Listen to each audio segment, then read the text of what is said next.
Hello, my amazing children. This is Grandma Carla. We are back with Ralph S. Mouse. This is a book by Beverly, Cleary, and we are on Chapter 7, The Cucaracha Voice. Sometime late Sunday night, the weather changed. Snow began to melt. By Monday morning, the fleet of school buses came sloshing through the slush. Boots and waffle stompers tracked mud and icy water into the halls of Irwin J. Sneed Elementary School, where the wearers were met by Mr. Costa holding a large mop. Ralph, whose weekend had been so long and so lonely, felt such a surge of joy and relief at the sound of school buses that he skittered back to room 5 in a forgiving mood. There he hid in an old mitten.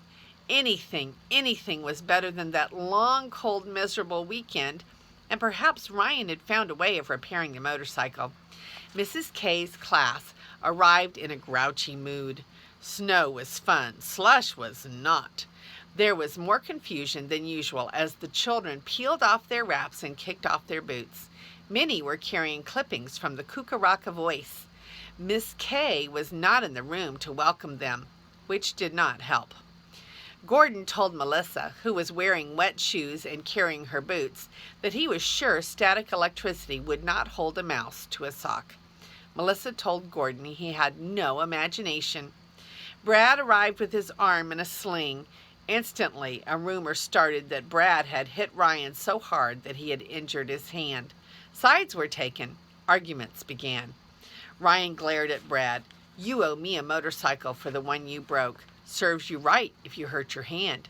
"That motorcycle you said was Ralph's," scoffed Brad. "What would that stupid mouse do with a motorcycle?" Someone dropped a clipping, and before it was picked up, Ralph was able to glimpse a picture of himself looking small and frightened in a goldfish bowl. The picture was not bad. In fact, it was quite good. His eyes were bright, and each hair was distinct. Ralph congratulated himself on being such a handsome mouse and wondered if Matt, back in the inn, if he still worked there, would see the picture, recognize, and perhaps miss him. As the last bell rang, Miss K hurried into the room with a worried look on her face. Instantly, she was surrounded by excited children, waving clippings from the Cucaracha Voice and trying to talk at once. "It wasn't like that at all," they said. "That reporter got it all wrong. It's a bunch of lies. They didn't even put our picture in the paper." Most puzzling was, Ralph isn't that kind of mouse. He's nice. "They're behaving like a bunch of little mice," thought Ralph. At the same time, he wondered uneasily what the paper had said about him. That he wasn't nice? Impossible. Miss K stood without speaking at the front of the room. Gradually, the class grew quiet. "That's better," said Miss K. Amazing, thought Ralph. The teacher had silenced the class without using a single bad word. He was even more ashamed of the way he had treated his little relatives. After the class recited liberty and justice for all, but not for me, thought Ralph, Miss K said, "Class, we have a lot to talk about this morning, and we can't talk if we speak all at once. Brad, suppose you begin by telling us what happened to your arm." Brad looked embarrassed. I just sprained it when I tried to ride my bike in the mud. I was trying to get ready for the first motocross race this spring." The class respected what Brad had tried to do, and Ralph was struck by a sudden thought. Brad was exactly the sort of boy who could understand a mouse who rode a motorcycle. To change the subject, Brad asked, "Is Ralph going to try to run the maze again?" "How about it, Ryan?" asked Miss K. "Did you bring Ralph to school today?" "He's lost." Ryan sounded worried. "He got mad because, he got mad Friday afternoon and disappeared." "I am not lost," Ralph said to himself. "I know where I am, right here in this mitten." A sigh of disappointment ran through room 5. The class liked Ralph. Besides, watching a mouse in a maze was more fun than social studies and spelling. "Miss K," said Gordon, "even if Ryan finds Ralph, I don't think he should have to run the maze again. He proved there was a better way to get the peanut butter than running the dead ends." "Why, he's right," thought Ralph, perked up by Gordon's support. "I'm smarter than I thought I was. Class, do you agree? Asked Miss K, who liked her pupils to think. The class thought. Brad was first to speak. In motocross racing, it's against the rules to get off your bike. I think he cheated. Several people were quick to point out that testing intelligence with a maze was not the same thing as racing on a bicycle, even a BMX. Maybe he was too amazed to do it right, suggested Melissa with a giggle. Amazed. That's a pun on words. Well, I think he proved he was gifted and talented, Gloria spoke, as if she had ended the discussion by using the words the school used to describe children, such as herself. Miss K asked a show of hands. 21 children agreed that Ralph had found a better way to run the maze. 5 felt he cheated. Case settled. Ralph was an unusually smart mouse, something he had doubted only once in a while. Speaking of solving problems, said Miss K, do you think fighting is a good way to settle arguments? No, chorused the girls. Ralph defended himself.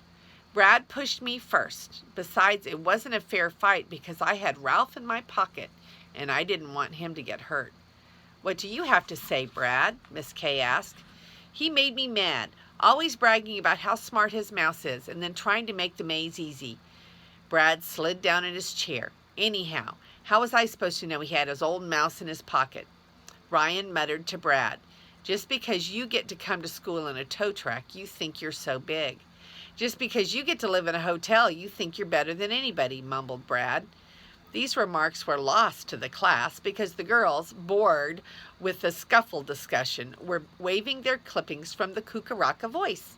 Miss K, said Gloria, I think the reporter was unfair. What she said about us was all wrong. Some members of the class, protesting that their families did not subscribe to the Voice, demanded to know what the article said. Miss K read the headline aloud.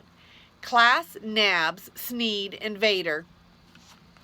What's she talking about? Wondered Ralph, moving from the mitten to Melissa's overturned boot for a better view. What invader? Miss K continued.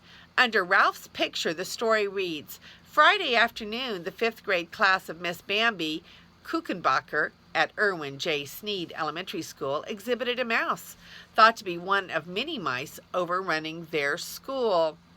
They also discussed the harm rodents do to crops and food supplies and the rapidity with which they multiply. There was a murmur of disapproval from the class as Miss K read on. When informed of the mouse plague at the monthly meeting of the school board Friday evening, Superintendent Clyde R. Crossman promised a full investigation of conditions at Sneed. The class sat in outraged silence. Ralph was aghast. One tiny mouse, an invader, overrunning the whole school all by himself? Suddenly, everyone had something to say. Our exhibit wasn't like that at all. We were having fun, and she made our school sound terrible. Poor little Ralph didn't invade us. Ryan brought him to school. She made our school sound dirty, and Mr. Costa works hard. She was mean not to put our picture in the paper. She stayed about 2 minutes and didn't understand what we were doing. Gordon felt he was to blame for the story. I didn't mean to get Ralph investigated, he said. I just wrote facts I found in library books. I didn't mean that Ralph personally ran around harming crops. Just how am I going to be investigated? Ralph was beginning to wonder. Brad was pleased that someone else was in the wrong. I think that reporter is a rat fink, was his contribution to the discussion. Miss K asked if he couldn't find a better way of expressing himself. After a moment, he said, I think that reporter just said what she wanted to say and didn't care about us. One boy said, my father says bad news sells more papers than good news. Everyone agreed that the reporters saying bad things about their school in order to sell more copies of the Cucaracha Voice was mean, unfair, and just plain sneaky.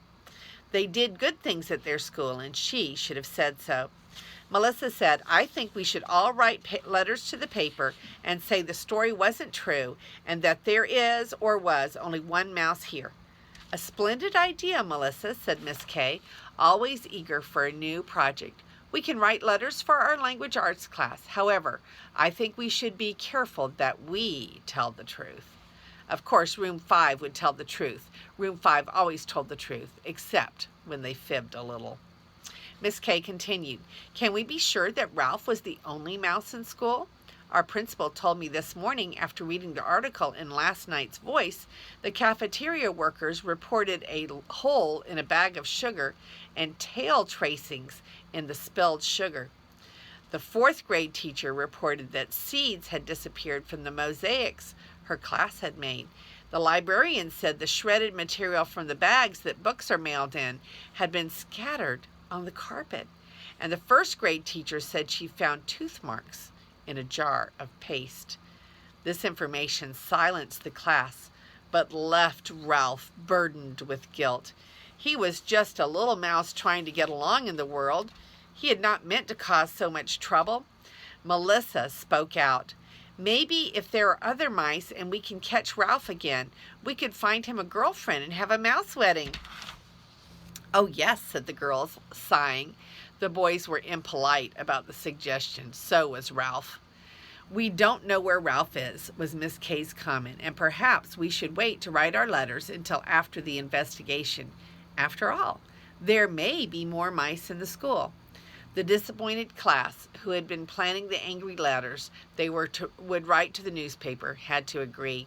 "But Miss Kay," said Gloria, "isn't your name Heidi?" Miss Kay laughed. "Yes, it is." "Then how come the reporter called you Bambi?"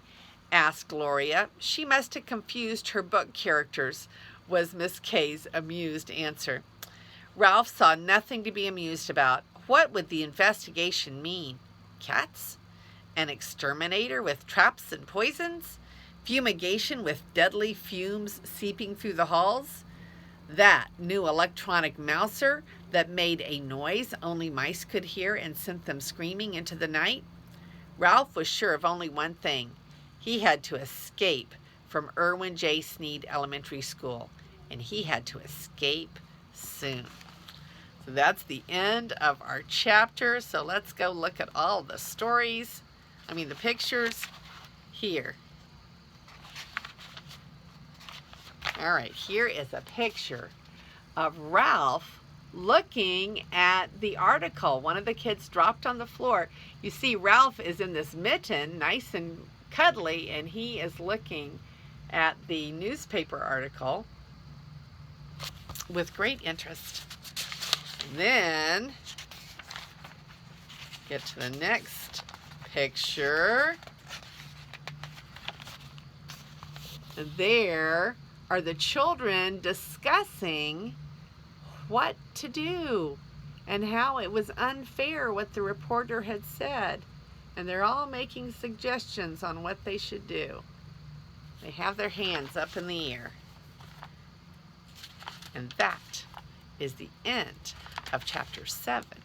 And then chapter 8 is next, and we'll read Ralph Speaks. And this is Grandma Carla, and I love you.